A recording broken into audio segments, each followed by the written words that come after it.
অনেকেই শহীদুল আলমকে জামাতের সাথে মিটিংয়ে দেখে খুব অবাক হয়েছেন।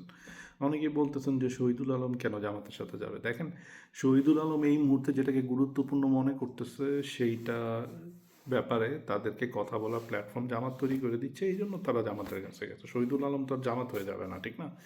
কিন্তু এখানে একটা মজার ব্যাপার আছে, সেটা হলো যে দ্বিতীয় বিশ্বযুদ্ধের আগে নাৎসিরা যখন প্রচণ্ড রকম অত্যন্ত জঘন্যভাবে একটা গোত্রের মানুষের বিরুদ্ধে চরমভাবে আক্রমণাত্মক কথা বলতে বলতে এবং শেষ পর্যন্ত তাদেরকে গণহারে মারা শুরু করে দিল, ওই সময়ে বেশ কিছু জার্মান প্রগতিশীল লোকজন, বুদ্ধিজীবী, তারা ভাবলেন যে তারা যদি নাৎসি পার্টিতে গিয়ে জয়েন করে বা তাদের সাথে কাজ করে, তারা নাৎসিদের মধ্যে এক ধরনের মানবিকতা তৈরি করতে পারবে। কিন্তু দিন শেষে যেটা দেখা যায় যে তারা শেষ পর্যন্ত গিয়ে তারা নিজেরাও ওই নাৎসি পার্টির টুলে পরিণত হয়েছে। এইটাই হইল ফ্যাসিস্ট শক্তিগুলোকে নিয়ে সমস্যা। তারা আপনাকে স্পেস দিবে, তারা আপনাকে ধরে নিয়ে আসবে আপনার কাছে, তারা আপনার সাথে এমন একটা ভাব নেবে যে তারা আপনার সাথে কাজ করতে চায়, কিন্তু দিন শেষে তারা শুধুই আপনাকে ব্যবহার করতে চায় এবং একটা সার্টেন সময় পরে একটা ফ্যাসিস্ট শক্তির সাথে কাজ করার জন্য আপনার যে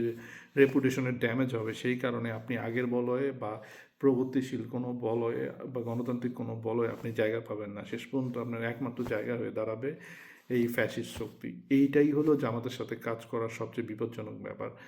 আমি আশা করি যে শহীদুল হকের মতো মানুষরা যারা জামাতের সাথে কাজ করতে যাচ্ছেন, তারা নিজস্ব স্বকীয়তা হারাবেন না। তারা অবশ্যই কিছু কিছু ক্ষেত্রে জামাতের সাথে যাদের যেখানে অ্যালাইনমেন্ট মনে হয় সেটা নিয়ে কাজ করবেন, কিন্তু এটা মাথায় রাখা অত্যন্ত জরুরি, এটা অলমোস্ট একটা অসম্ভব কাজ।